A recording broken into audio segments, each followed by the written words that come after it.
Welcome to my channel. இப்போ நம்ம என்ன பார்க்க போகிறோம்னா 10th மேக்ஸில் வந்து எக்ஸசைஸ் 1.1 சிஸ்ட் சம்மில் தேர்ட் பாயிண்ட் தான் பார்க்குறோம். A union B cross C equal to A cross C union B cross சின்னு கொடுத்துருக்காங்க. கிவனில் பார்த்தீங்கன்னா ஏபிசிடி நான் எழுதியிருக்கேன் பாருங்கள். இப்போ வந்து நம்ம எல்ஹெச்எஸ் எடுத்து எழுதிப்போம். A union B cross C first bracket உள்ள எடுத்து நம்ம வந்து சிம்பிளிஃபை பண்ணிக்கலாம்.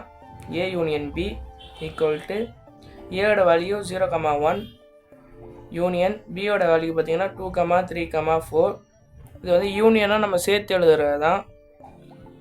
0,1,2,3,4 இதுதான் பார்த்தீங்கன்னா ஏ யூனியன் பியோட வேல்யூ.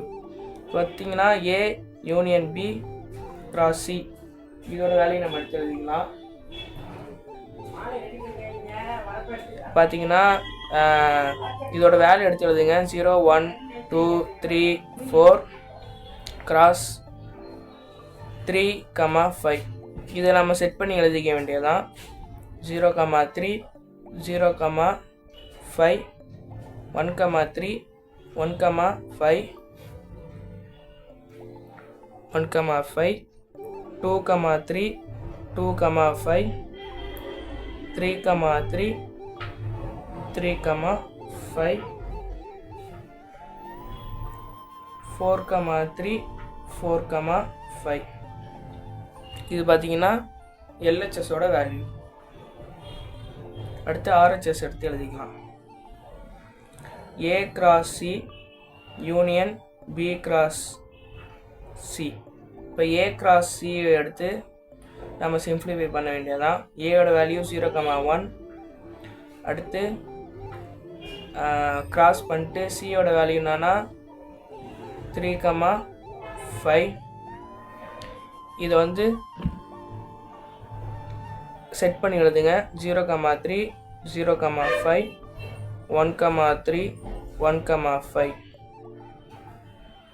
அடுத்து பார்த்தீங்கன்னா நம்ம பி கிராஸ் சியோட வேல்யூ எடுத்து எழுத வேண்டியதான். பியோட வேல்யூ 2,3,4.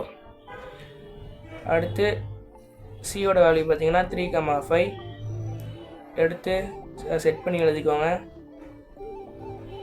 5, 3,3,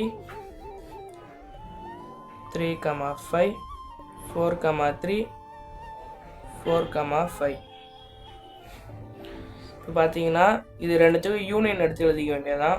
ஏ cross C union B cross C. யூனியன்னா சேர்த்து எழுத வேண்டியதான். ரெண்டுத்தையும் எழுதுனீங்கன்னா 0,3 வரும். 0,5, 1,3, 1,5, 2,3,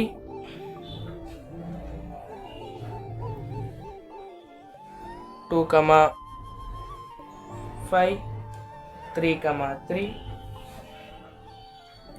3,5, 4,3, 4,5. இப்போ பார்த்தீங்கன்னா இது ஆர்ஹெச்எஸ். எல்ஹெச்எஸும் ஆர்ஹெச்எஸும் ஈக்குவலாக இருக்கிறதுனால நம்ம எல்ஹெச்எஸ் ஈக்குவல் டு ஆர்ஹெச்எஸ்ன்னு எழுதிட்டு கொஷின் கொடுத்துருக்காங்க. கொஷின் அப்படி எழுத வேண்டியதான். Cross C equal to A cross C union B cross C எழுதி முடிச்சுட்டு என்ஸ் ப்ரூவ்னு போட்டிங்கன்னா சம் முடிஞ்சிருச்சு. இது ஒரு 5 மார்க் சம். தேங்க்யூ. இந்த சப்ஜெக்ட் இம்பார்ட்டன்ட் கொஷின் வேணும்னா சப்ஸ்கிரைப் பண்ணிடுங்க. மறக்காமல் லைக் பண்ணிடுங்க. உங்கள் ஃப்ரெண்ட்ஸுக்கு ஷேர் பண்ணிடுங்க.